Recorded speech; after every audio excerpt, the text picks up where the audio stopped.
Petit jeu de mots pour intituler cette étape essentielle de la fac de lettres.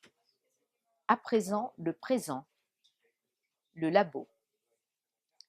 Un petit clin d'œil en quelque sorte pour rappeler que le présent est un cadeau. Un cadeau en effet pour celles et ceux qui parviennent à vivre leur présent, dans l'ici et maintenant, sans s'encombrer d'hier ni s'angoisser pour demain. Ce qui bien sûr ne veut pas dire qu'il ne faille pas agir pour demain, je tiens à le préciser pour éviter toute confusion. Le laboratoire de recherche intérieure est présenté sous la forme d'une pièce de théâtre, avec son décor et en scène différents acteurs. Un duo d'essentiels, quelques précieux outils, les incontournables avec un commando d'envahisseurs, leurs complices, et pour finir, une multitude de petites souris à la fête en l'absence du chat. Je vous les présente.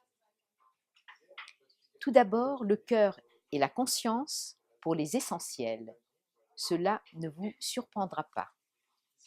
Ensuite, de précieux outils en nous avec une horloge, une boussole et un duo de balance.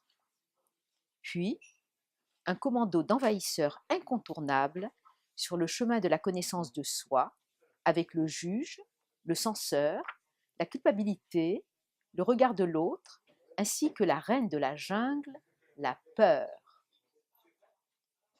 Un commando aidé de complices constitué d'une poignée d'injonctions bien indigestes. Et pour finir, les petites souris à la fête en l'absence du chat, le chat étant la conscience, vous l'avez bien compris. Tout ceci est contenu dans un ego, bien souvent mis à mal, gratifié malgré tout en fin de parcours. Ces différents personnages sont visités un à un au sein du labo, comme j'aime l'appeler, à travers leurs multiples atouts pour les uns, leurs agissements peu sympathiques pour les autres, le but étant d'une part de savoir bien utiliser les uns pour être capable de construire sa loi intérieure et d'autre part de bien connaître les autres pour leur retirer le pouvoir et devenir maître ou maîtresse de sa vie. Il est possible que certains vivent avec les essentiels, sans les envahisseurs. Je n'en doute pas, mais ce ne fut pas mon cas. J'ai quant à moi été particulièrement gâtée en personnage peu sympathique, et c'est ainsi que je peux aujourd'hui vous présenter le laboratoire de recherche intérieure à la lumière de mes découvertes et vous encourager à explorer le vôtre. Vous comprenez mieux ainsi la crainte de mon ego, mise à l'épreuve par mon récit. L'étape suivante lui sera consacrée, et contre toute attente, il aura lui aussi un plaidoyer en sa faveur. Un plaidoyer en effet en faveur de ce mal-aimé des temps modernes, porteur lui aussi de bons fruits. Après l'avoir défini pour savoir ce qu'il est précisément, je lui témoignerai de ma reconnaissance et de ma gratitude pour m'avoir permis de survivre d'abord, puis de vivre dans un monde qui n'était pas le mien au regard de celle que je découvre jour après jour. Besoin en effet de définir l'ego mis à toutes les sauces pour souvent condamner. Rien à voir entre un ego brut de décoffrage, souvent destructeur, et un ego maîtrisé qui lui est constructif.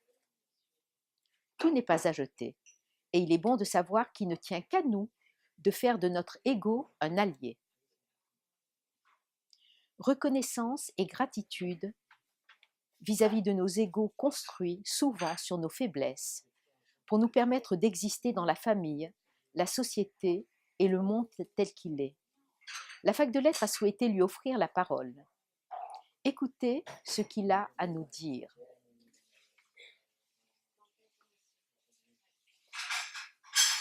Je suis le mal-aimé des temps modernes. Ma demeure, le centre de l'humain. On me reproche de ne penser qu'à moi et de vouloir prendre toute la place. C'est vrai, Je ne suis pas vertu, mais j'ai quelques vertus. C'est vrai, je fais beaucoup de bruit avec mon perpétuel besoin d'existence et de reconnaissance.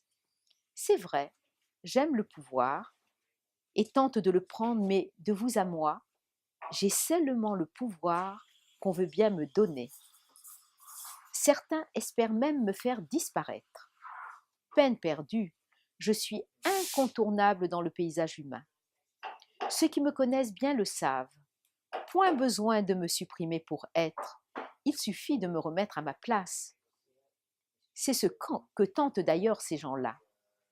Restreindre la place que j'occupe pour offrir la part belle à plus grand que moi. Et ils réussissent. Finalement, de vous à moi, je me sens mieux dans le service que dans la domination. Ici est ma juste place. Et c'est bien ainsi. Et là au moins, je peux être aimée. C'est bien ce que je recherche après tout.